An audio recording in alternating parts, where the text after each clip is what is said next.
Hi everyone and welcome back to 5 Minute Family Search. So here we are in the Find a Grave mobile app and we're going to go back in and talk about cemeteries again. So we just finished talking about if you're searching for a cemetery near you so that you can see information around you for your relatives or if you want to do photo requests. But if you have ancestors that live far away, you can search for them in cemeteries around the world. So I'm going to go ahead and click on search for a cemetery. And when I do, it's going to bring me to what we saw before, our current location. I'm just going to come up in this top box and click. And when I do, I can go ahead and start searching. So just for purposes for teaching, I'm going to type in Evergreen Cemetery. It is in Wisconsin, and I know that most of my family is buried there. So here, since this is already filled in, that says current location, I can just click on this X and it'll take it away. So I'm going to go ahead and type in Menominee, Wisconsin.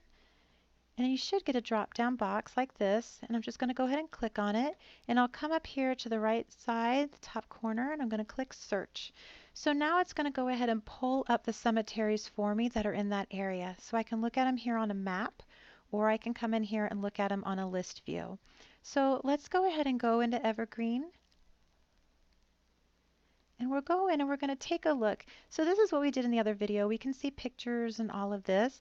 What I would like to do is go into memorials. So I'm going to click there and it's going to bring up all the memorials in that cemetery. So again, I apologize for the blurriness. I am going to come up here and type in our family name of Tainter. So when I do, it has brought up all of these names. So right now I'm looking at all of them. If I just wanted to look at ones with photos, without photos, or ones that are requested right now, meaning that people are looking to have pictures taken. But for me, I know that all of these tainters are my family, and so if I keep the search broad, then I can come in here and I can see all of the tainters and I can plot them out on a timeline or I can just plot them out on a map and see how they have shifted and moved in different locations. And so there's just a lot I can do with this information. But let's come in here. I'm going to click on Andrew Tainter. He is my great great great grandfather. And let's just look at his memorial and we'll go through this. So here you can see his picture. So if I didn't know anything about him, I could come in here and I could have looked through the cemetery, typed in the tainter name, and come through and found all this information on him. But it's just a great resource if you're looking for a cemetery.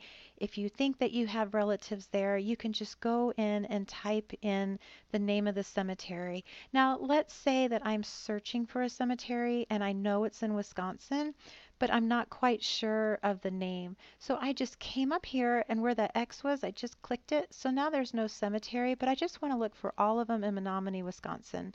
But since we did that already, let's put in something new. Let's say we want to look for all of the ones in Dayton, Ohio, and we'll see how many cemeteries are there. So Dayton, Ohio, we're going to click search and it's going to load all the cemeteries for me that are in Dayton, Ohio. So here, this one has 95,917 memorials, and there are 572 open requests. But if I know that there is an area in Dayton that my family is from, my dad is from the Montgomery County area, my adopted dad, and so I could look through all of these cemeteries and try to pin them out to see where they're located if they were somewhere where I think that our family would have been located. So here I can just click this button and it's going to make it larger for me so I can see where all these are located. And again, the green means that there are photo requests and the orange mean that there are not. But again, that is an easy way to get in to search for cemeteries. Again, you can search for cemeteries near you or you can search in cemeteries around the world by putting in a last name and then making it more specific from there.